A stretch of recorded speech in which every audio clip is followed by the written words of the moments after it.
Khi mà lấy nó dương mà ăn bọc machine bốm cái hay ta robot vacuum brand Diama ប៉ុន្តែអានេះគឺយើងប្រើ app ជាមួយនឹង Xiaomi ដែរអូខេ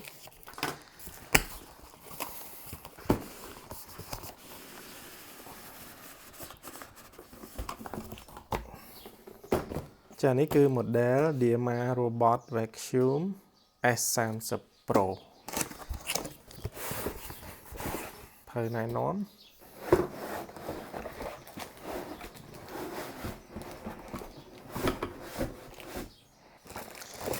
នេះជាកន្លែងសាកថ្មនេះគឺម៉ាស៊ីនរបស់គេចានេះគឺរូបរាងរបស់គេមើលទៅគឺស្អាត premium តែម្ដងហើយជាមួយខ្ញុំនឹងតេស្តសាកល្បងមើលថាវាមានមុខងារពិសេសហើយវាល្អប្រើមិនខ្លះខ្ញុំនឹងបង្ហាញអ្នកនរគ្នានៅក្នុងវីដេអូបន្តទៀតអញ្ចឹងកុំភ្លេចរងចាំតាមដានបងប្អូនគ្នា